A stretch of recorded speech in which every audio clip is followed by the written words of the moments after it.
जानते हैं अब आचार्य श्री कौन सी पर्याय में है।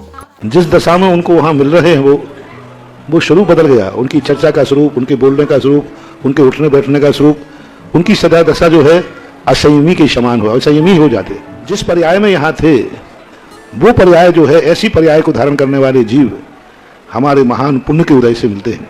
भगी भागन बस जोगे बसाए।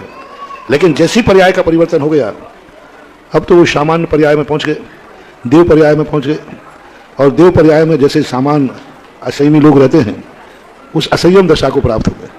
हाँ, ये बात अलग है कि असंयम दशा को प्राप्त होकर के भी दो चीज़ें होती हैं। एक साधु मर करके देव बनता है और एक पापी बन करके देव बनता है। दोनों कीचड़ में हैं। देव पर्याय तो कीचड़ की पर्याय है। दोनों असंयमी हैं। डाकू भी मर गया, मान लीजिए थोड़े परिणाम करके, साधु मरा, लेकिन दोनों कीचड़ में होकर के एक लोहे के समान कीचड़ में पड़ा है और एक सोने के समान कीचड़ में पड़ा है। यानी वो देव पर्याय में भी स्वर्णवत उसमें लिप्त नहीं होंगे, स्वर्णवत उसमें लिप्त नहीं होंगे। शिवमंदिर भगवान के दर्शन करने जाएंगे, अकृत्रिम सत्यालय की वंदना करने जाएंगे, लिप्त नहीं होंगे। लेकिन कीचड़ तो कीचड़ ही है, पर कीचड़ उनके स्वरूप को नहीं बिगाड़ पाएगा, उसको जंग नहीं लगने देगा।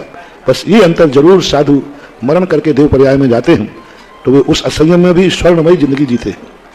और जो मिथ्या दृष्टि आदि होते हैं, ये जाते हैं लोहे के समान उस कीचड़ में जंग को प्राप्त हो जाते हैं। इसलिए अब ये तो समय समय पर जब धरती पर पुण्यात्मा जीव होते हैं, उन पुण्यात्माओं को उद्धार करने के लिए ऐसी महान आत्माएं जन्म लेती हैं।